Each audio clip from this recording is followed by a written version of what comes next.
नमस्कार, संसद टीवी में आपका स्वागत है। मैं हूं प्रतिबिंब शर्मा और आप देख रहे हैं संवाद। संवाद में बात करेंगे राष्ट्रीय मानवाधिकार आयोग के अध्यक्ष अरुण कुमार मिश्रा जी से।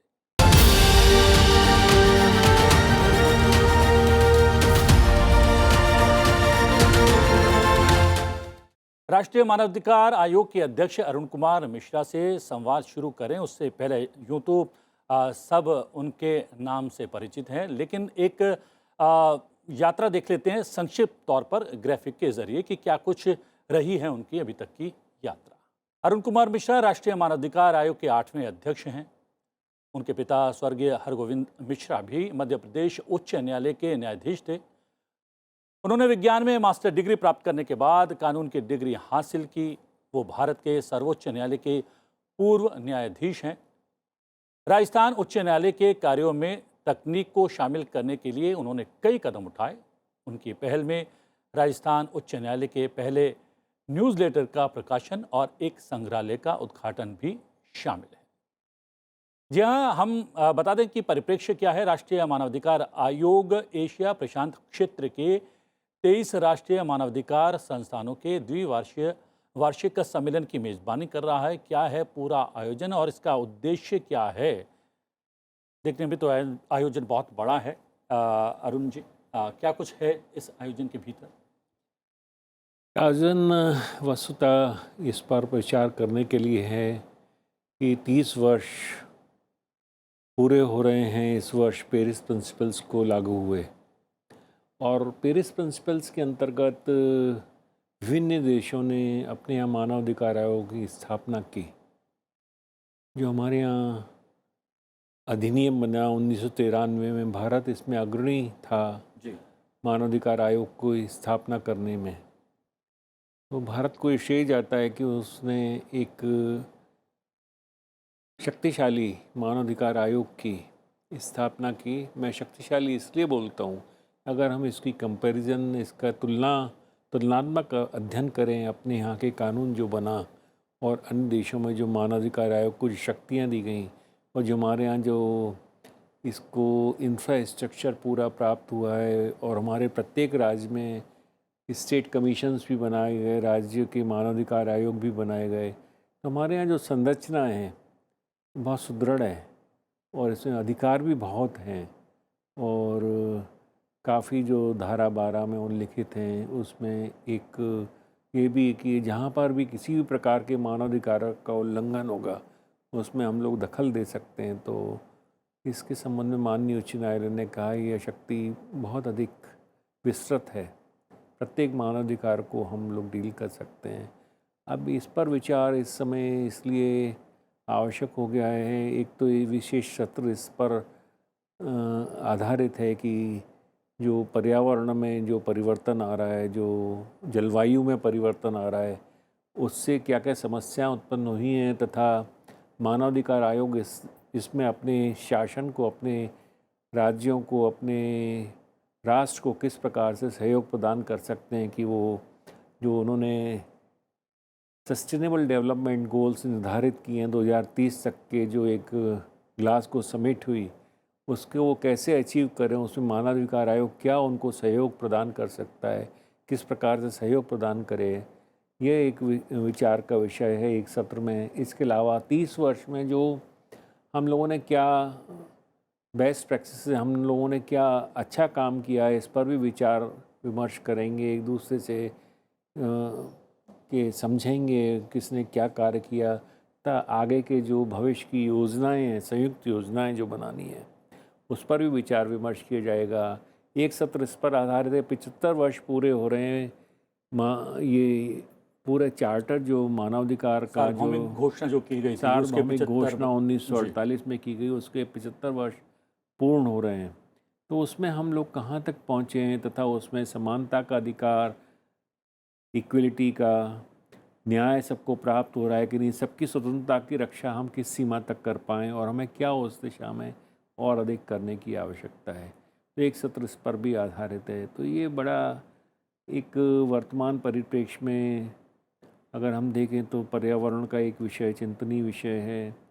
हम उस कगार पर पहुंच गए, अगर आज हम पर्यावरण को नहीं बचाएंगे तो मानव का अस्तित्व धीरे शनै शनै जो डिस्प्लेसमेंट हो रहे हैं अति वर्षा से, कहीं कहीं बिल्कुल सूखा की स्थिति पड़ जाती है, कहीं अतिवृष्टि हो रही है, समुद्र का पानी का लेवल बढ़ रहा है, और भी अन्य डिस्प्लेसमेंट्स जो इसके कारण कारित होते हैं, सूखे की सिचुएशन उत्पन्न होती है, किसानों का उससे आत्मघाती वे जो कार्य करते हैं, सुसाइड्स जो आत्महत्या करते हैं, तो वो भी एक चिंतनीय विषय है। हम इसको कैसे रोकें, कैसे उनको मदद करें, महिलाओं को जो समानता का लेकिन अधिकार। अगर जलवायु परिवर्तन की बात करें, हाँ। ये प्रकृति से सीधा तौर पर सरोकार रखता है ये विषय, और ये तो प्रकृति के अधिकार का विषय आ जाता है, तो इसमें मानवाधिकार को किस तरीके से समाहित करके आप लोग काम कर रहे हैं?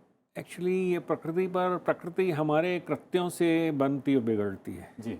अगर हम अब प्रकृति की रक्षा करेंगे, प्राकृतिक संसाधनों की रक्षा करेंगे, उनका दोहन नहीं करेंगे, वृक्षों की रक्षा करेंगे, वनों की रक्षा करेंगे, तो प्रकृति हमारा साथ देगी। अगर हम उनका दोहन करते हैं और वृक्ष काटते हैं, वनों को नष्ट करते हैं, तो क्या हमें ऑक्सीजन प्राप्त होगी? इस प्रकार से अगर कोई पॉल्यूशन, कोई इंडस्ट्री चला रहा है, अगर वो सिर्फ पर्यावरण को खराब करे, वो चलाए अपनी इंडस्ट्रीज को, और मानवाधिकारों की ओर नहीं देखे, पर्यावरण को खराब करने का अधिकार थोड़ी उत्पन्न है उसको।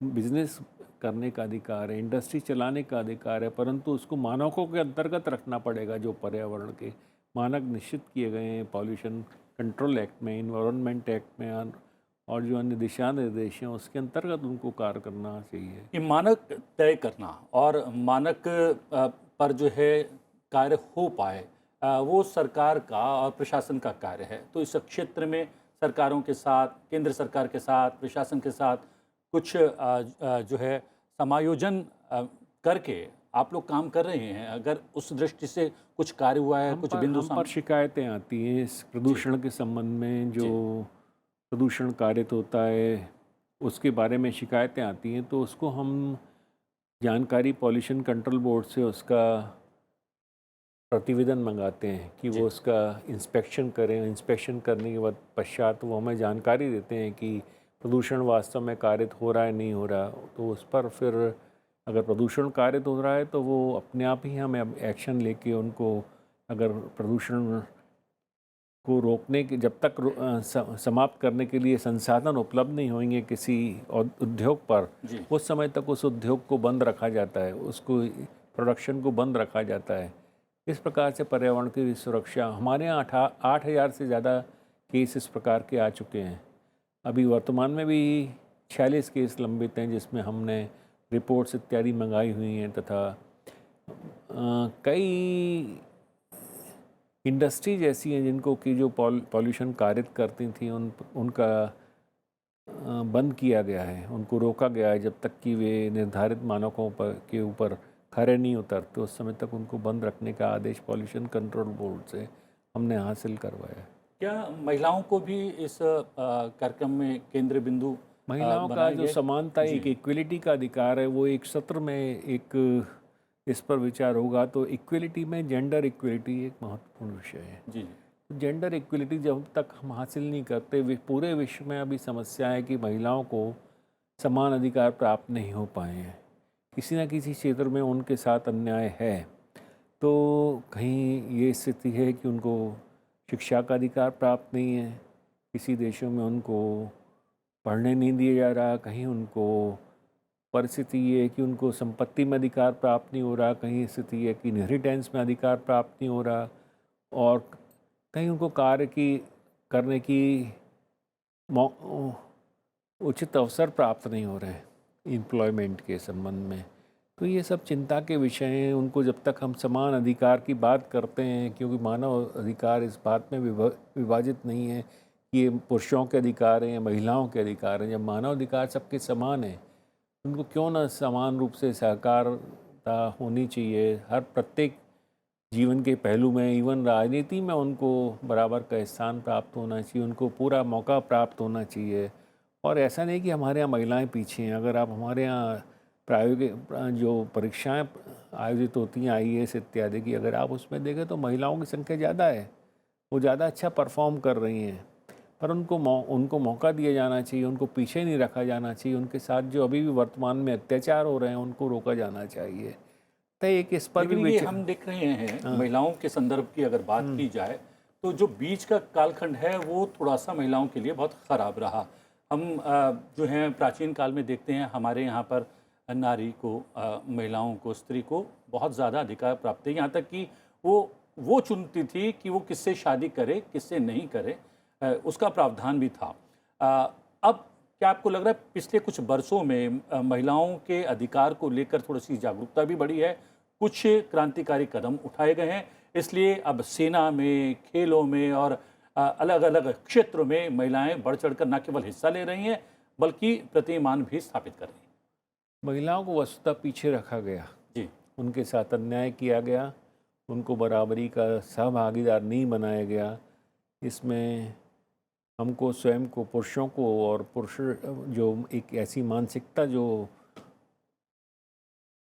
डेवलप हुई उसको दोषी ठहराना पड़ेगा। तथा हमें निश्चित तौर से अगर किसी भी देश को उन्नति करनी है, सस्टेनेबल जो उनने लक्ष्य निर्धारित किए हैं, तो महिलाओं को आगे लाना पड़ेगा, उनको कार्य करने देना चाहिए, उनको आगे बढ़ने देना चाहिए। उसी से हम किसी भी देश की प्रकृति को आंक सकेंगे कि ये देश ने कितनी उन्नति की है। जी जी।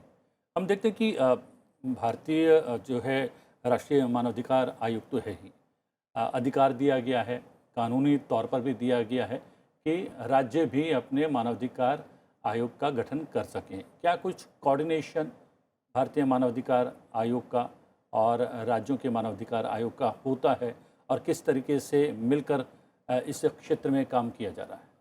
हम लोगों के यहाँ हमारा जो क्षेत्राधिकार है राष्ट्रीय मानवाधिकार आयोग का अधिक है, क्योंकि हम उन विषयों से भी संबंधित जो कि केंद्र सरकार से संबंधित है, यूनियन लिस्ट में उल्लिखित हैं, उन पर भी विचार कर सकते हैं। तथा जो कॉन्करेंट लिस्ट और स्टेट लिस्ट में उस पर वो राज्य मानवाधिकार आयोग विचार कर सकते हैं। साथ ही उनमें हमें भी अधिकारिता है कि हमारे पास ये अगर शिकायतकर्ता के ऊपर निर्धारित करता है कि उसके विवेक पर है कि वो राज्य मानवाधिकार आयोग में जाना चाहता है अथवा हमारे यहाँ आना चाहता है। और हमें कोऑर्डिनेशन है, जिसमें अगर एक ही शिकायत दो जगह दर्ज की गई है तो जिसने पहले नोटिस लिया है, जिसने पहले संज्ञान लिया है, तो वो कमीशन उसको सुनता है, जैसे दोनों को अधिकारिता है। और हम साल में एक दो बार मीट करते हैं, उसमें हम विचार करते हैं हमें किन किन क्षेत्रों में सम्यक रूप से कार्य करना है।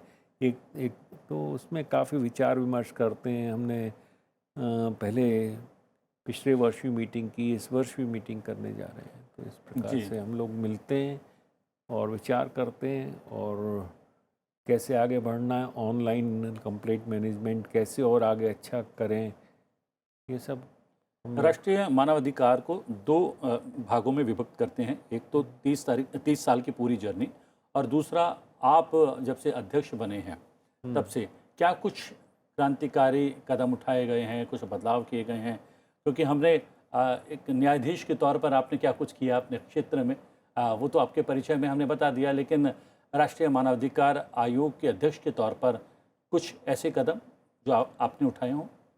अगर मैं ये तो नहीं बोलूँगा कि पिछले समय में कार्य नहीं हुआ, पिछले वर्षों में भी अच्छा कार्य हुआ, परंतु जो अगर आप मेरे समय के कार्य पूछना चाहते हैं तो उसके संबंध में अगर विचार विमर्श करें तो हमने सारे मेंटल हॉस्पिटल्स को देश में, अभी जितने 47 सरकारी अस्पताल हैं, मेंटल हॉस्पिटल, इन सब का इंस्पेक्शन कराया है। 4 अस्पतालों का हम लोगों ने खुद इंस्पेक्शन किया, रांची में, ग्वालियर में तथा आगरा में। तथा हमने इसमें देखा कि काफ़ी जो मरीज़ों को जो जिस प्रकार से रखा जा रहा है उसमें काफ़ी सुधार की गुंजाइश है। जो हमारे यहाँ बहुत अच्छा कानून बना है 2017 में, मेंटल हेल्थ एक्ट, उसका पालन अभी पूर्णतः सुनिश्चित नहीं हो पाया है। हाफ वे होम्स बनना चाहिए। इन अस्पतालों में चिंता की विषय अभी पाया गया, जो इंस्पेक्शन पे हम लोगों के सामने आया, कि जो मरीज़ ठीक हो चुके हैं काफ़ी समय से, उनको भी अभी मानसिक चिकित्सालयों में रखा गया है, क्योंकि शायद उनके परिवार वाले उनको स्वीकार नहीं कर रहे हैं अथवा कोई अन्य कारण हैं जिनकी वजह से वो नहीं भेजे जा सके हैं। हमारा ये प्रयास चल रहा है कि उनके परिवार वालों को से उनको मिलाया जाए, उनको परिवार में रहने दी जाए, उनकी संपत्ति का भी अधिकार है उसके भी प्रति हम चिंतनीय हैं कि उनको क्यों ना अपने स्वयं के परिवार में, अपने स्वयं के मकान में रहने का हक प्राप्त हो। और उनको अस्पताल में रखा जाना तो किसी भी प्रकार से उचित नहीं है जो है कि एक स्वस्थ हो गया मानसिक तौर से। तो इस प्रकार इस पर हमारा ध्यान गया। दूसरी बात, अगर अभी बात करें तो हमने जो समलैंगिक लोग हैं इसके संबंध में अभी पिछले इसी कल परसों में ही हमने एडवाइजरी एक जारी की है। उसमें एक जो उल्लेखनीय विषय अगर मैं बताना चाहूँ तो वो यह है कि जो एक समलैंगिक बच्चा है, अगर उसके पिता या माता की मृत्यु हो गई और उसको परिवार पेंशन की पात्रता जिस प्रकार से पुत्री को रहती है, अनमैरिड पुत्री को, तो हमने उसमें अनुशंसा की है कि इनको समलैंगिक बच्चों को भी पुत्री के समतुल्य माना जाना चाहिए और उनको पेंशनरी बेनिफिट उसी प्रकार से प्राप्त होना चाहिए जिस प्रकार से एक पुत्री को अपने जीवन भर अनमैरिड अगर हो तो उसको प्राप्त होते हैं।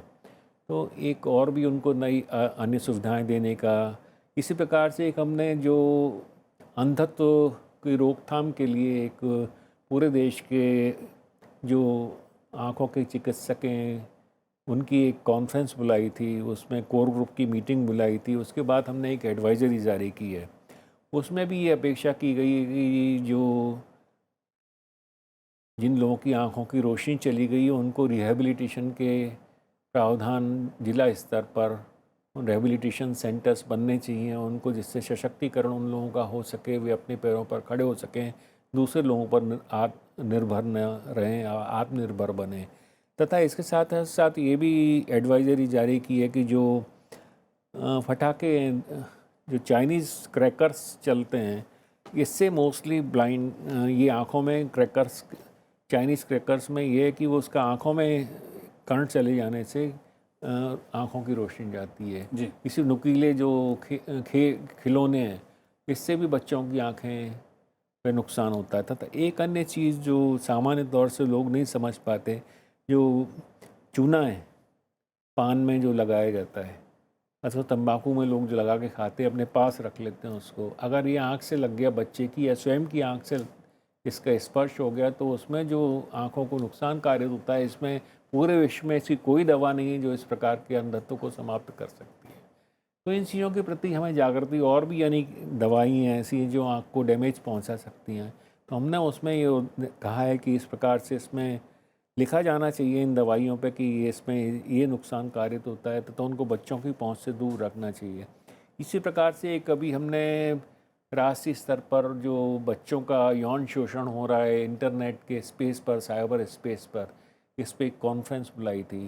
तथा जो इंटरनेट में आज जो अपराध घटित हो रहे हैं, 96% जो इंटरनेट का साइबर स्पेस है उसका दुरुपयोग हो रहा है, उसको डार्क वेब कहा जा रहा है।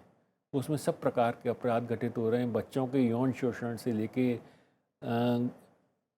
खरीदा बेची इंसानों की और ह्यूमन ट्रैफिकिंग, डेटा का हैकिंग, पर्सनल जो व्यक्तिगत किसी का डेटा है उसकी हैकिंग, बैंक फ्रॉड्स हो रहे हैं उस पर, इसकी और सबका हमने ध्यान आकर्षित किया था। तथा इसके संबंध में हम अंतिम विचार विमर्श के पश्चात अभी एडवाइजरी को अंतिम रूप दे रहे हैं कि इसमें इंटरमीडियरीज की ये जिम्मेदारी होनी चाहिए कि वे इस प्रकार के जो बच्चों का जो शोषण, यौन शोषण को जो लाइव स्ट्रीमिंग कर रहे हैं इसको रोका जा सकता है। ये कि ये नहीं है टेक्नोलॉजी, डिजिटल टेक्नोलॉजी इतनी पीछे है कि उसको रोका नहीं जा सकता, तो उसको रोका जाना चाहिए, परंतु वर्तमान में नहीं रोका जा रहा है। तो हम ये चाहते हैं कि इसमें जिम्मेदारी निर्धारित होनी चाहिए। जो इस प्रकार से, जिस प्रकार से हमारे बच्चों का यौन शोषण हो रहा है, उनका ट्रैफिकिंग हो रहा है, बच्चों को एक देश से दूसरे देश बेच दिया जाता है, बच्चों के खरीदी बिक्री हो रही है, चाइल्ड बच्चों का कई प्रकार से शोषण हो रहा है। उनके गेम्स ऐसे आ गए हैं जो कि उनको सुसाइड की तरफ अग्रसर कर देते हैं। तो इन सब को रोका जाना चाहिए। इस सब को रोकना कर्तव्य हमारे शासन का भी कर्तव्य, परंतु ये जो कंटेंट्स को अपलोड करते हैं प्रमुखता से इनकी जिम्मेदारी ये होनी चाहिए कि वो उस कंटेंट्स को लोड ही नहीं करें उस पर और उसको हटाएं स्वतः। इसके हटाने की प्रक्रिया में ही बहुत समय लग जाता है, उस समय तक तो काफ़ी नुकसान हो चुका होता है। और जब लाइव स्ट्रीमिंग बच्चे की यौन शोषण की हो रही है तो उसको अगर नहीं रोका गया तो बच्चे का तो शोषण हो गया, अपराध तो घटित हो गया।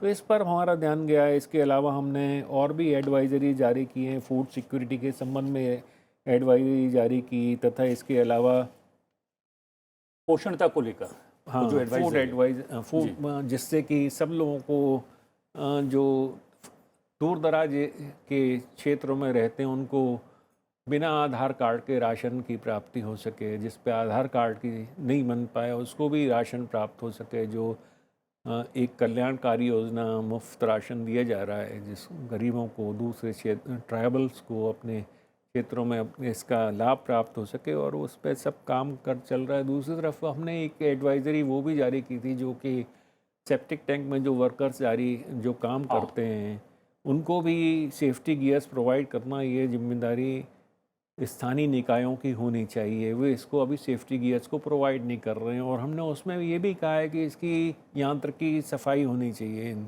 जो गटर है, इनका जो सेप्टिक टैंक है, इनकी यांत्रिकी सफाई का प्रावधान करना चाहिए, तथा सेफ्टी गियर के बिना, उसमें ऑक्सीजन सिलेंडर के बिना उनको नहीं उतरने देना चाहिए। परंतु इसका पालन अभी हम सुनिश्चित कर रहे हैं। केंद्र शासन ने भी इसमें निर्देश जारी कर दिए हैं कि यांत्रिकी सफाई होना चाहिए।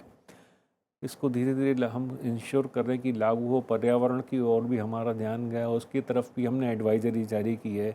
पर्यावरण को कैसे सुधारें और क्या क्या उसमें मानकों को इस और किस प्रकार से इनके पद जो खाली हैं और किन किन साइंटिस्ट ऑफिसर्स को कहाँ कहाँ पद स्थापित किए जाना चाहिए, तो उसके संबंध में और शीघ्र उसका निराकरण इस प्रकार से शिकायतों को होना चाहिए। और जो पर्यावरण का नुकसान पहुंचाते हैं उनको भी सज़ा का प्रावधान जल्दी होना चाहिए, सज़ा मिलनी चाहिए, उन पे पेनल्टी जल्दी लगानी चाहिए। जी जी। आप विभिन्न क्षेत्रों में जो मानवाधिकार उल्लंघन हो रहे हैं उनका संज्ञान लेते हैं और क्या कुछ होना चाहिए उसकी स्थिति को ठीक करने के लिए उस पर विचार भी रखते हैं।